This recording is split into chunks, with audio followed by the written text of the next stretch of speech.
오늘은 성탄절입니다. 성탄절. 기독교에는 많은 절기들이 있습니다. 많은 절기들이 있는데 예수님이 오시고 세워진 절기들, 중요한 절기들이 부활절, 또 이 성탄절도 중요한 절기입니다. 신약의 시대에 또 사람의 주장에 따라서 좀 다를 수도 있겠지만 신약의 시대는 그 절기를 그렇게 중요시하지 않습니다. 그런데 예수 그리스도의 탄생을 기리는 성탄절은 중요한 그런 의미가 있는 그런 절기로 신약의 시대에도 지켜져야 됩니다. 오늘 성탄절을 지키는 서윗교회 성도들을 향해서 주시는 복의 말씀, 복의 언약이 있습니다. 하나님께서 성탄절에 주시는 복의 언약의 첫 번째는 보호의 언약입니다. 이 보호의 언약의 내용으로 들어가서 첫 번째, 보호하시는 하나님, 우리를 보호하시는 하나님에 관한 내용. 사도행전 23장 12절에서 13절 말씀에 그 내용이 있습니다. 이 사도행전 23장 12절 30절의 내용은 뭐냐면 바울의 3차 전도 여행 후에 바울이 자신의 사역에 대한 변명, 하도 말이 많으니까 변명을 위해서 예루살렘에 가는데 거기에서 겪는 그 시련에 관한 것이 내용입니다. 사도행전 23장 12절 이하를 보면 유대 열심당, 요즘으로 보면 정치 얘기해서는 안 돼, 극보수 정도 되겠죠. 그 열심당 40명이 바울을 죽이고자 결심하고 기회를 보고 있었다, 이렇게 전합니다. 이 위험을 알게 하시고 이 위기를 넘기게 하시는 하나님의 은혜로 이 열심당의 죽음을 바울이 넘기게 되었다, 이런 것들이 전체적인 내용입니다. 오늘 우리는 성탄절의 기쁨을 맞았습니다. 그런데 전체적인 신앙의 어떤 때를 보면 마지막 전쟁을 치르는 신앙적 고난의 시대를 겪고 있습니다. 마냥 기쁨으로만 맞을 수 없는 그런 것들이 전체적인 우리의 내용입니다. 하지만 오늘 성탄절을 맞아서 기쁨으로 하나님께 예배를 드리는 서윗교회 성도들을 향해서 이 고난을 넘어서 생명을 내놓아야 하는 환난의 날이 온다 할지라도 위험을 알게 하시고 위험을 피하게 하셔서 생명을 보존하겠다는 언약을 오늘 하시는 것입니다. 사도의 날에 바울의 생명을 보존하셨던 하나님께서 이 마지막 시험의 날에 영적인 싸움을 감당하는 서윗교회 성도들, 이 제자들의 생명을 보존하시겠다 언약을 하시는 것입니다. 이 보호의 언약의 내용을 두 번째 들어가면 보호하신 하나님 다음에 동행하시는 하나님에 관한 것입니다. 다윗의 대표적인 시가 있습니다. 신앙적 고백의 시인 시편 23편을 보겠습니다. 시편 23편을 통해서 동행하시는 하나님을 만나시기 바랍니다. 여호와는 나의 목자시니 내게 부족함이 없으리로다. 그가 나를 푸른 풀밭에 누이시며 쉴만한 물가로 인도하시는도다. 내 영혼을 소생시키시고 자기 이름을 위하여 의의 길로 인도하시는도다. 내가 사망의 음침한 골짜기로 다닐지라도 해를 두려워하지 않을 것은 주께서 나와 함께 하심이라. 주의 지팡이와 막대기가 나를 안위하시나이다. 주께서 내 원수의 목전에서 내게 상을 차려주시고 기름을 내 머리에 부으셨으니 내 잔이 넘치나이다. 내 평생의 선하심과 인자하심이 반드시 나를 따르리니 내가 여호와의 집에 영원히 살리로다. 몇 절 안 되니까 전편을 한번 봤습니다. 하나님은 다윗의 일평생을 함께 동행하셨습니다. 그리고 하나님의 그 사랑을 증명하셨습니다. 그 말은 다윗이 일평생 하나님을 사랑하는 그런 삶을 살았다는 것입니다. 오늘 하나님은 바울을 죽음에서 건지셨던 하나님과 다윗의 평생 동행하시며 다윗을 이끌었던 하나님을 우리에게 보이시면서 우리에게 이 보호하심을 약속하시는 것입니다. 특히 4절을 통해서 사망의 날에도 특별한 보호하심으로 우리를 지키겠다고 약속하시는 것입니다. 이 시험의 때를 지나지 않고 관통하지 않고 구원에 이룰 수는 없습니다. 생명을 내놓아야 하는 환난의 날이 온다 하여도 오늘 약속하시는 하나님의 복의 언약을 잊지 않기를 바랍니다. 하나님의 복의 언약의 첫 번째가 보호하시는 보호의 언약이었다면 두 번째 복의 언약은 인도의 언약입니다. 인도의 언약은 여러분들이 잘 아는 출애굽기 13장 21절 22절을 통해서 주십니다. 이 언약은 구름 기둥과 불 기둥으로 인도하시겠다는 약속입니다. 출애굽기 13장 21절 22절을 한번 보겠습니다. 여호와께서 그들 앞에서 가시며 낮에는 구름 기둥으로 그들의 길을 인도하시고 밤에는 불 기둥을 그들에게 비추사 낮이나 밤이나 진행하게 하시니 낮에는 구름 기둥 밤에는 불 기둥이 백성 앞에서 떠나지 아니하니라. 아멘. 애굽을 나와 광야를 떠돌던 이스라엘 백성에게 하나님의 구름 기둥과 불 기둥의 인도는 말로 다 할 수 없는 그런 안심이었을 것입니다. 한편 이 이상한 민족을 향해서 바라보는 이상한 민족을 바라본 이방 민족들은 말로 할 수 없는 두려움을 느꼈을 것입니다. 오늘 하나님은 우리에게 이 안심을 주십니다. 사단은 우리를 향하여 두려움을 가지고 다가올 것입니다. 그런데 오히려 속아서 우리가 두려움에 떨고 있습니다. 사단의 속아 오히려 두려움에 잡히지 않기를 바랍니다. 하나님의 구름 기둥의 인도와 불 기둥의 인도가 여러분의 삶의 현장에 일어나기를 바랍니다. 하나님께서 성탄절에 주시는 복의 언약의 세 번째는 구원의 언약입니다. 하나님이 하시는 구원은 가장 중요한 신앙의 문제입니다. 한데 모든 사람이 이 구원에 대한 생각은 추상적인 면에 머물 수밖에 없습니다. 이런 이유는 인간의 무지와 사단의 회방 때문에 이 구원에 관한 것이 추상적이다는 거예요. 나에게 이렇게 다가오질 않는다는 것입니다. 하지만 이 구원은 우리의 신앙의 시작의 이유가 되며 신앙의 결론이어야 함은 당연한 일입니다. 오늘 하나님은 우리의 기본적인 영육간의 복과 함께 가장 근원적인 구원의 복과 이를 이루기 위한 보호와 인도의 그 복에 대해서 언약하셨습니다.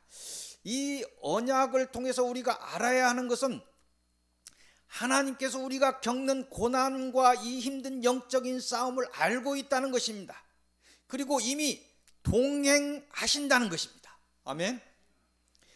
이 언약을 기쁨으로 받는 서윗교회 성도들 모두에게 이 복이 온전하게 임하기를 축복의 말씀으로 드립니다. 성탄절 설교의 서론의 말씀은 누가복음 2장으로 갑니다. 누가복음 2장 1절에서 21절까지를 보겠습니다. 이곳을 통해서 주시는 말씀은 평화를 주리라, 이런 말씀으로 주십니다. 누가복음 2장 1절에서 21절입니다. 이곳의 내용은 뭐냐면 초대 로마 황제가 있습니다. 가이사 아구스도라는 그 황제가 있는데 그 황제가 호적을 정리하기 위해서 사람 수를 제대로 이렇게 정리하기 위해서 명을 내립니다. 호적을 정리하라고. 그래서 그 로마 황제의 명을 따라서 고향 베들레헴으로 호적을 하러 갔습니다. 저 북쪽 갈릴리 지방에 살다가 베들레헴으로 호적을 하러 갔는데 요셉과 마리아가 정혼만 하고 아직 결혼하지 않은 상태죠. 그래서 묵을 여관이 없어서 구유에서 예수를 낳게 되었다는 거예요. 그래서 아기를 가진 상태에서 명령을 하니까 어쩔 수 없이 호적을 하러 갔다는 것이. 호적을 하러 가서 베들레헴에서 예수를 낳게 되었다는 것입니다.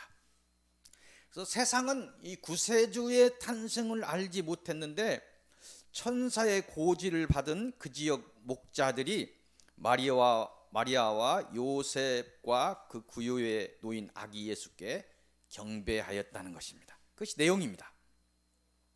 오늘 여러분께 드리는 이 메시지는 세상을 향해 고지를 하며 찬송을 드리던 천국과 천사들의 그 평화의 메시지입니다. 누가복음 2장 14절 그 메시지를 여러분들에게 드립니다. 지극히 높은 곳에서는 하나님께 영광이요, 땅에서는 하나님이 기뻐하시는 사람들 중에 평화로다. 아멘. 하나님은 성탄절을 맞아 우리에게 보호하심과 인도하심을 통한 온전한 구원의 약속을 하시면서 이 땅에서 평화를 넘어서 하나님 나라에서 온전한 평화를 오늘 약속하십니다. 이 온전한 평화를 누리기 위해서 이 땅에서 마지막 시대를 건너며 고난 중에서도 평화를 누릴 수 있는 그런 성숙한 신앙에 이르시기를 권면드립니다. 감사로 고난을 이기며 사단의 미혹을 이기기를 권면드립니다. 그리하여 하나님의 근원적인 평강이 여러분의 영육을 지배하기를 축복의 말씀으로 드립니다. 육을 치는 사단의 힘 앞에서 두려움을 물리치시고 오히려 담대함으로 하나님을 찬양하는 참으로 하나님이 기뻐하시는 용사들이 되시기를 기도드립니다. 다윗의 담대함의 신앙, 욥의 감사의 신앙, 다니엘의 믿음의 그 신앙이 여러분의 집에 임하시기를 축복의 말씀으로 드립니다. 끝내 여러분과 여러분의 가정에 사단의 미혹을 이긴 평강이 결론으로 증거되기를 바랍니다. 오늘 주시는 본론의 말씀을 이사야서를 통해서 봅니다. 이사야서 60장 1절에서 9절까지입니다. 본론의 말씀으로 봅니다. 본문을 많이 보니까 여러분들 좀 힘들 것 같은데 많이 봐야 됩니다. 이곳을 통해서 주시는 말씀은 영광이 임하리라, 이런 말씀을 주십니다. 이사야서 60장 1절에서 9절입니다. 이곳의 내용은 뭐냐면 이스라엘 백성이 고난의 날들을 지나 영광을 받을 그런 날들에 이른다.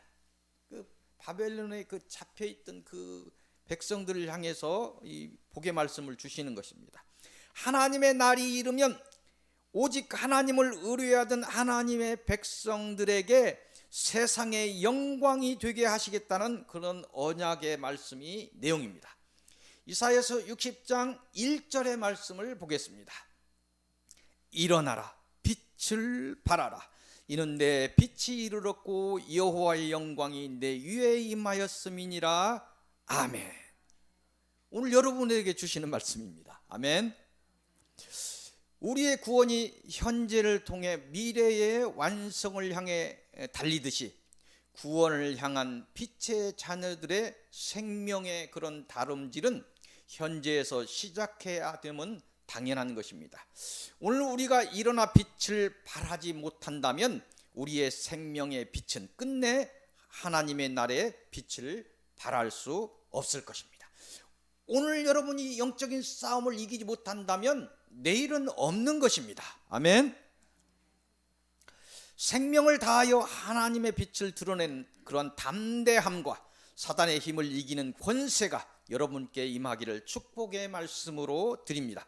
끝내 이기시고 하나님의 영광에 깃들어 모든 세상 만물의 부러움이 되기를 다시 한번 축복의 말씀으로 드립니다. 오늘 결론의 말씀은 처음 보았던 마태복음 2장으로 갑니다. 마태복음 2장 1절에서 12절의 말씀입니다.